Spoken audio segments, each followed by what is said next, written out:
ॐ कूजन्तं राम रामेति मधुरं मधुराक्षरम् आरुह्य कविताशाखां वन्दे वाल्मीकिकोकिलम्। वाल्मीकिर्मुनिसिंहस्य कवितावनचारिणः शृण्वन् रामकथानादं को न याति पराङ्गतिम्।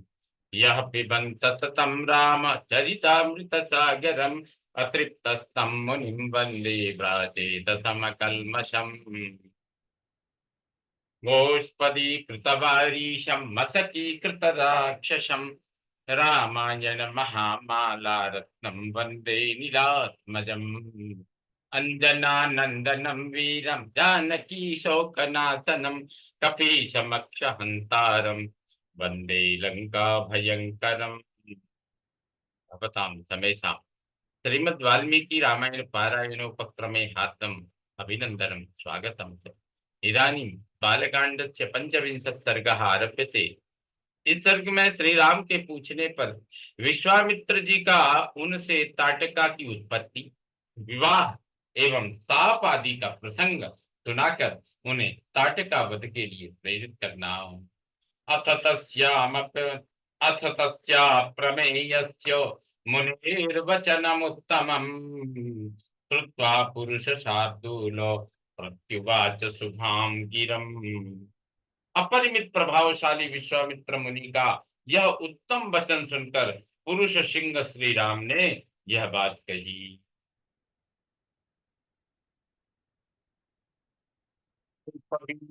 यदा यक्षी श्रूयते मुनिपुंगव कथम नाग सहस्रस्य धारयत्यबलाबलम्।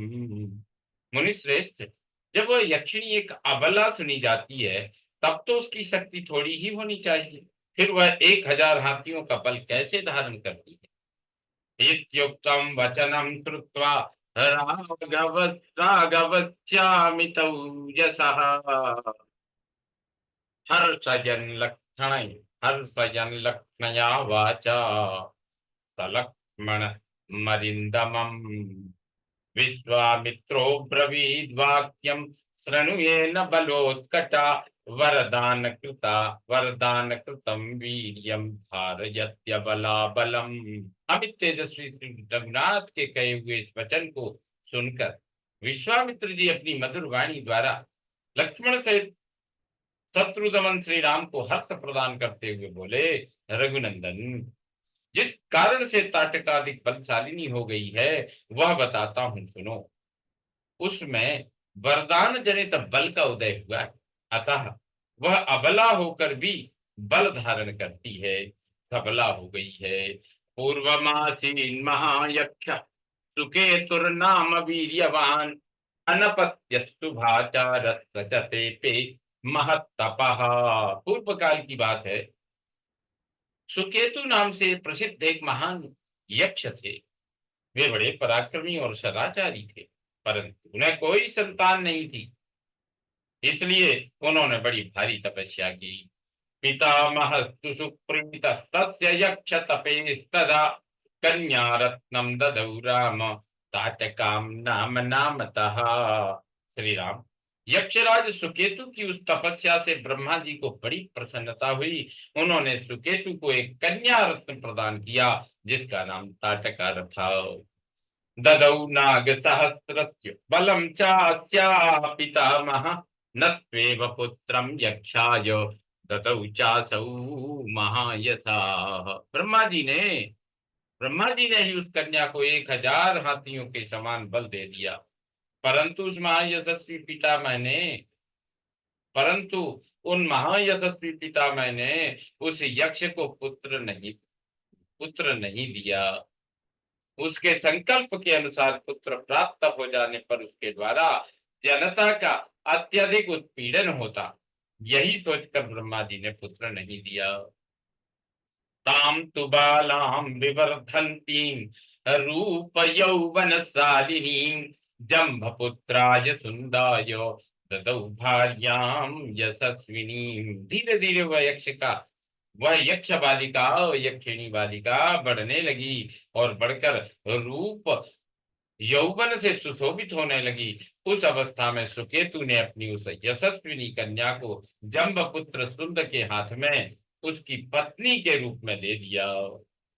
कस्यचित् त्वथ कालस्यो यक्षी पुत्रं व्यजायत मारीचम नाम दुर्धर्षम यस्तापाद राक्षसो भवत। कुछ काल के बाद उस यक्षी ताटका ने मारीच नाम से प्रसिद्ध एक दुर्जय पुत्र को जन्म दिया, जो अगस्त्य मुनि के शाप से राक्षस हो गया। सुंदे तुनियते राम अगस्त्य मृषि सत्तमं ताटका सह पुत्रेण प्रदर्शयितुमिच्छति। श्री राम अगस्त्य ने ही साफ देकर ताटका पति सुंद को भी मार डाला। उसके मारे जाने पर ताटका पुत्र सहित जाकर मुनिवर अगस्त्य को भी मौत के घाट उतार देने की इच्छा करने लगी। भक्षार्थम जात संरंभा गर्जन्ती साभ्यधावत आपतंतीं तुतां दृष्ट्वा अगस्त्यो भगवान ऋषिः राक्षसत्वं भजस्वेति मारीचं व्याजहार सह। वह कुपित हो मुनि को खा जाने के लिए गर्जना करती हुई दौड़ी। उसे आती देख भगवान अगस्त्य मुनि ने मारीच से कहा, तू देवयोनि रूप का परित्याग करके राक्षस भाव को प्राप्त हो जा। अगस्त्य अगत्य परमामर्श ताटकामपि सप्तवान पुरुषादि महायक्षी विकृता विकृता नना इदं रूपं विहायासु दारुणं रूपमस्तु ते। फिर अत्यंत हर्ष में भरे हुए ऋषि ने ताटका को भी श्राप दे दिया, तू विकराल मुख वाली नरभक्षिणी राक्षसी हो जा। तू है तो महायक्षी, परंतु अब शीघ्र ही इस रूप को त्याग कर तेरा भयंकर रूप हो जाए। सैसा सापकृता मर्षा ताटका क्रोध मूर्छिता देशमुत्सादयत्येनम् अगस्त्याचरितम शुभम। इस प्रकार साप मिलने के कारण ताटिका का अमरस और भी बढ़ गया। वह क्रोध से मूर्छित हो उठी और उन दिनों अगस्त्य जी जहां रहते थे उस सुंदर देश को उजाड़ने लगी। एनाम राघव दुर्वृत्ताम यक्षीम परम दारुणाम गो ब्राह्मण हितार्थाय जहि दुष्ट पराक्रमाम। रघुनंदन, तुम गौओं और ब्राह्मणों का हित करने के लिए दुष्ट पराक्रम वाली इस परम भयंकर दुराचारिणी यक्षी का वध कर डालो। नह्येनां साप संसृष्टां कश्चिदुत्सहते पुमान् निहंतुम त्रिषु लोकेषु स्वाम ऋचे रघुनंदन। रघुकुल को आनंदित करने वाले वीर, इस शापग्रस्त ताटका को मारने के लिए तीनों लोकों में तुम्हारे सिवा दूसरा कोई पुरुष समर्थ नहीं है। नहीं थे स्त्री वध कृते घृणा कार्या नरोत्तम चातुर्वर्ण्य हितार्थम ही कर्तव्यम राजसूनुना। नरश्रेष्ठ, तुम स्त्री हत्या का विचार करके इसके प्रति दया न दिखाना। एक राजपुत्र को चारों वर्णों के हित के लिए स्त्री हत्या भी करनी पड़े तो उससे मुंह नहीं मोड़ना चाहिए। नृशंसो मनुशंसम व प्रजा रक्षण कारणात् पातकं वा सदोषं वा कर्तव्यम रक्षता सदा। प्रजापालक नरेश को प्रजाजनों की रक्षा के लिए क्रूरतापूर्ण या क्रूरता रहित पातक युक्त अथवा सदोष कर्म भी करना पड़े तो कर लेना चाहिए। यह बात उसे सदा ही ध्यान में रखनी चाहिए। राज्य नियुक्तानाम एष धर्म सनातनः अधर्म्याम जहि काकुत्सो धर्मो यस्याम न विद्यते। जिनके ऊपर राज्य के पालन का भार है उनका तो यह सनातन धर्म है। ककुत सकुल नंदन, ताटका महापापिनी है, उसमें धर्म का लेश मात्र भी नहीं है, अतः उसे मार डालो। श्रूयते ही पुरा चक्रो विरोचन सुताम नृप पृथ्वीं हन्तुमिच्छन्तीं मंथरामप्यसूदय। नरेश्वर, सुना जाता है कि पूर्व काल में विरोचन की पुत्री मंथरा सारी पृथ्वी का नाश कर डालना चाहती थी। उसके इस विचार को जानकर इंद्र ने उसका वध कर डाला। विष्णुना च पुरा राम भृगुपत्नी पतिव्रता अनिन्द्रम लोकमिच्छन्ति काव्यमाता निषूदिना। काव्यमाता निषूदिता। श्री राम प्राचीन काल में शुक्राचार्य की माता तथा भृगु की पतिव्रता पत्नी त्रिभुवन को इंद्र से शून्य कर देना चाहती थी। यह जानकर भगवान विष्णु ने उनको मार डाला।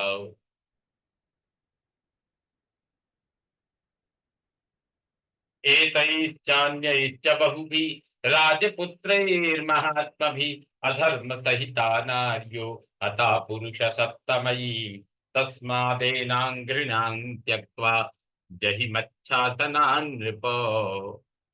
इन्होंने तथा अन्य बहुत से महामनस्वी पुरुष प्रवर राजकुमारों ने पापचारिणी स्त्रियों का वध किया है नरेश्वर। अतः तुम भी मेरी आज्ञा से दया अथवा घृणा को त्याग कर इस राक्षसी को मार डालो। इत्यार्थ श्रीमद् रामायणे वाल्मीकि आदि काव्ये बालकांडे पंचविंश सर्ग संपूर्णतां याति।